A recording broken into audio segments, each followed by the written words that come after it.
Is it 2 creams? Is it 2 sugars? Do you like it black? Do you add caramel? Maybe a shot of hazelnut? Do you even like coffee? Of course you do. Who doesn't like coffee? As we know, coffee, specifically caffeine, is a psychoactive drug that is most used in today's time.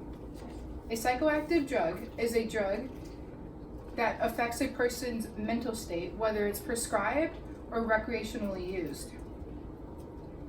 According to the Library of New South Wales.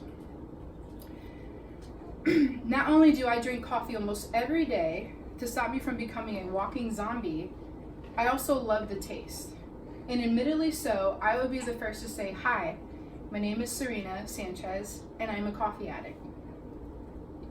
However, I have had a first-hand experience on the negative effects coffee can have on my life at one point or another.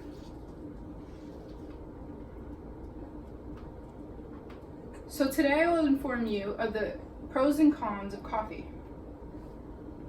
First, I will discuss how coffee can be seen as a legal form of speed, making you more wakeful and productive, but then cause withdrawals. Second, I will discuss how coffee can decrease suicide rates, but increase anxiety.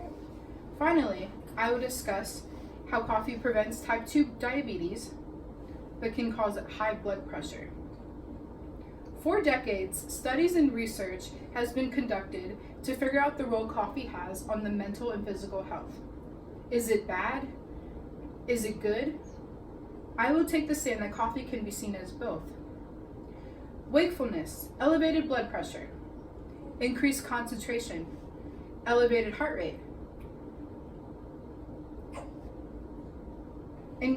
increased sense of well-being are all symptoms of speed. Speed, also known as meth or chalk, is a methamphetamine that is illegal in all 50 states of the US.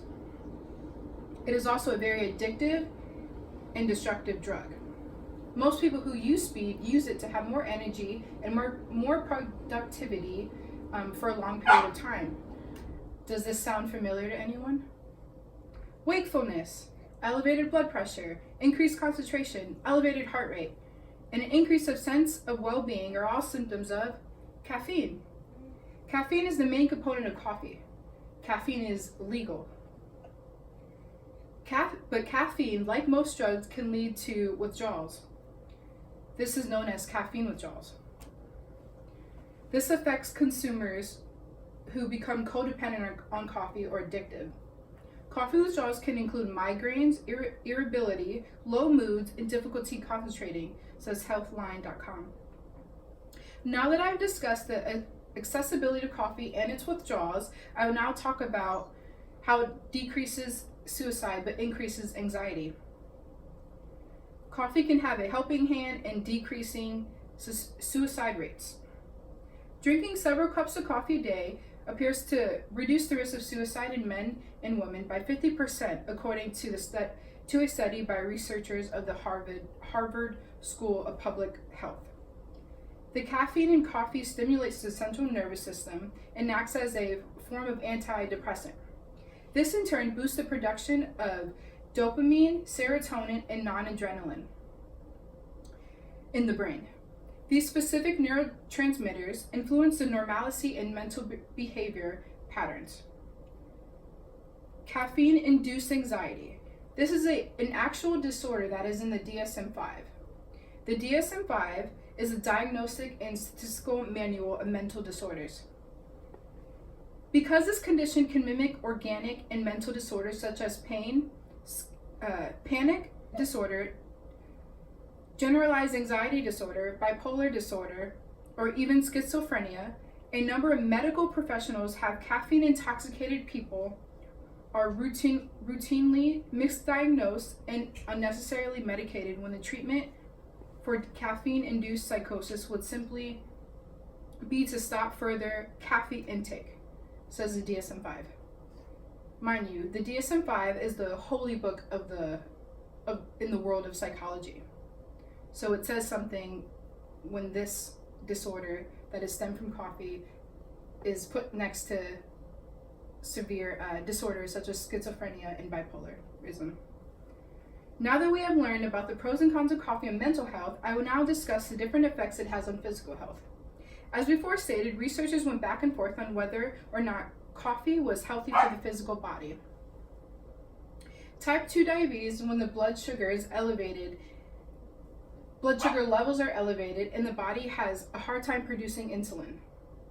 This disease affects millions of people almost every single day. Researchers say that one daily cup of coffee has a 7% reduction risk, and that overall people who have a higher consumption of coffee have a 23% to 50% lower risk of getting this disease.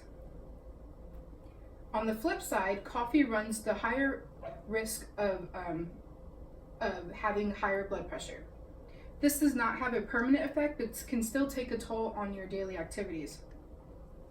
According to MayoClinic.org, caffeine can have a short but dramatic effect on your blood pressure, even if you do not struggle with blood pressure. Again, although this is temporary, it is recommended that you avoid drinking coffee right before any strenuous activities such as exercising and weightlifting, because it can have a detrimental effect on your heart. Today, I first discussed how coffee can be seen as a legal form of speed, but can cause withdrawals.